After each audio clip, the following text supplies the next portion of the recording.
भाजपा पदाधिकारियों की कथित वायरल ऑडियो क्लिप मामले पर पूर्व विधायक अनिल गोटे ने भाजपा पर तीखा हमला बोला है। उन्होंने कहा कि इस कथित ऑडियो से पार्टी के भीतर की गुटबाजी और नेताओं की मानसिकता उजागर हुई है। उप मुख्यमंत्री सुनेत्रा पवार को लेकर हुई गूंगी गुड़िया विवाद का जिक्र करते हुए गोटे ने भाजपा पर दोहरा रवैया अपनाने का आरोप लगाया। यह आरोप अनिल गोटे ने धूले में मीडिया से बातचीत के दौरान लगाया। सुनिए गौर से आगे और क्या कुछ आरोप लगाए पूर्व विधायक अनिल गोटे इन्होंने भाजपा सरकार पर। भाजपच्या अंतर्गत पक्षातील ऑडिओ क्लिप्स मोठ्या प्रमाणात बाहेर येत आहेत, आपण कसं बघता?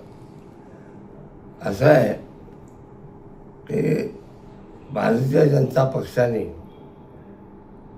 आपल्या पक्षामध्ये भरती करताना काय लायकीचे लोक जमा केले आणि त्यांना पक्षाची पदं दिली हे यावरून सिद्ध होतं। आता हे लोक वरच्या लोकांना इथली माहिती देणार, वरचे लोक यांच्या माहितीवर आधारित कारवाई करणार। मूळ दुखणं हेच आहे ना, मी जो पक्ष सोडला या चुगलखोरीमुळे सोडलेला आहे। अहो आता भारतीय जनता पक्षाच्या महिला रस्त्यावर आल्या, कशासाठी तर पवार मॅडमांना, सुनीता पवारांना गुंगी गुडिया म्हणाले। आता या शब्दाचा सगळ्यात पहिला उपयोग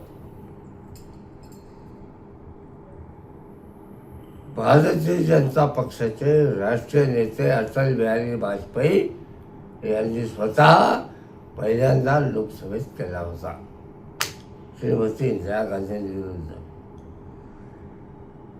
त्यांच्या पक्षाचे